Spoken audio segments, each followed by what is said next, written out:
Before time began, before the foundations of the earth were laid, before the whispers of stars sang into the cosmos, there was only God. He existed in perfect eternity, without beginning, without end, radiant, holy, and infinite. He dwelt in unapproachable light, surrounded by glory and majesty, needing nothing, yet out of love and divine intention, he chose to create. There was no time, no motion, no form, only a vast stillness, eternal and deep. Then, in an act of unfathomable power and purpose, God spoke. "Let there be light," and light was. Suddenly, from the vast silence, there burst forth a brilliance that shattered the ancient dark. Like a river of golden fire, light danced across the emptiness, illuminating all that would soon take form. God saw the light and called it good, a reflection of his own nature. Then he divided the light from the darkness, calling the light day and the darkness night. Thus the first day passed, the evening and the morning, and time, the silent river of moments, had begun. On the second day, God once again spoke. "Let there be a firmament in the midst of the waters," he declared, "and let it divide the waters from the waters." And from the rolling waters of the unformed earth, the sky was stretched out like a canopy. Vast and endless, it separated the waters above from the waters below. The air stirred for the first time, sweeping across the deep with a gentle sigh. It was the breath of God stirring the firmament into existence.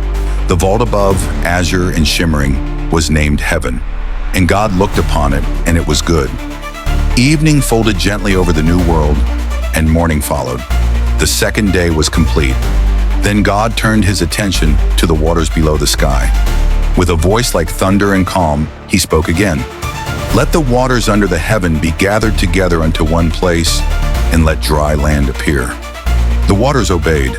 They rushed away, flowing into vast caverns and ancient beds carved by divine will. The land rose, rugged and strong, pushing through the watery veil like a newborn. The seas murmured around its edges, kissing its shores in reverence. God named the dry land earth and the gathered waters seas, and he saw that it was good. Then came another command, even more wondrous. "Let the earth bring forth grass, the herb yielding seed, and the fruit tree yielding fruit after its kind." And suddenly, from the brown dust and naked earth, life burst forth. Grasses clothed the soil in green garments. Herbs rose, each with seeds cradled in tiny husks. Trees reached heavenward, branches adorned with fruit. Figs, olives, pomegranates, golden apples, each kind bearing its own seed and its own taste. The scent of fresh earth mingled with the sweetness of ripened fruit. The hills were clothed in green, and the valleys sang with color. And God saw that it was good. Evening and morning passed once more. The third day had come and gone. On the fourth day, the sky awaited a grand adornment. "Let there be lights in the firmament of the heaven to divide the day from the night," God said, "and let them be for signs and for seasons and for days and years."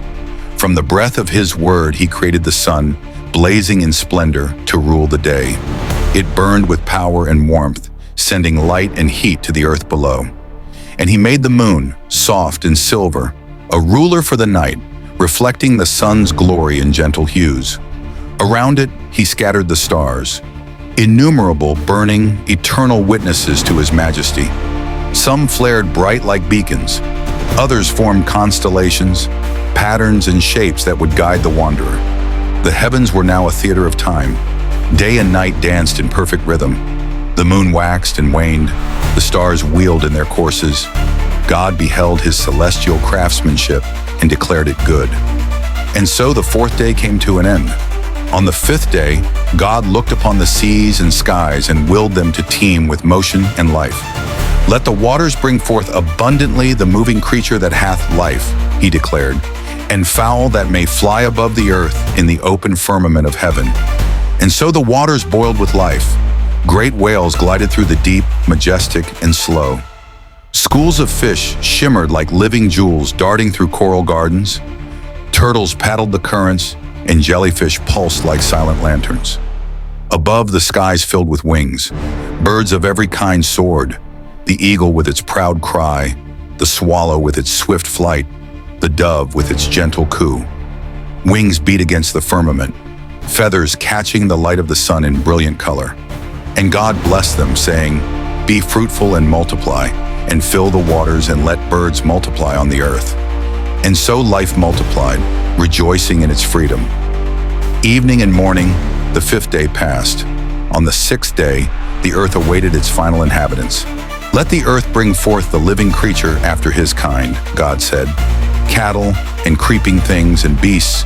The ground trembled, and from the dust came lions with golden manes, elephants with trumpet calls, wolves with silent strength, and bears with patient power. Ants marched in order, foxes darted in shadow. Every beast, every insect, every creature arose according to its kind. But the earth held its breath, for something greater was to come. Then with unmatched solemnity, God said, "Let us make man in our image, after our likeness. Let them have dominion." And from the soil of the earth, God formed a man, shaping him with hands unseen, every bone, every breath, every thought, a reflection of the divine. Then kneeling, he breathed into his nostrils the breath of life, and man became a living soul. His name was Adam. God placed Adam in a garden of delight, Eden, and there he made to grow trees both beautiful and nourishing. In the midst of the garden stood two special trees, the tree of life and the tree of the knowledge of good and evil. Adam was given dominion, yet he was alone. So God caused a deep sleep to fall upon him, and from Adam's side he took a rib and fashioned woman. When Adam awoke and saw her, he exclaimed with wonder, "This is now bone of my bones and flesh of my flesh." And so God made them male and female, blessed them, and gave them charge over the earth and all its creatures. He saw everything he had made, and behold, it was very good. Thus passed the sixth day. On the seventh day, God rested, not because he was weary, but because his work was complete. Creation was whole, perfect. He blessed the seventh day and sanctified it, a day of peace, of holy stillness. The heavens and the earth stood in harmony. Light filled the world. Rivers sang through valleys. Trees swayed in the breeze. Birds sang. Beasts roamed free. And in Eden, man and woman walked with God. It was the dawn of all things, the beginning of history, the opening verse.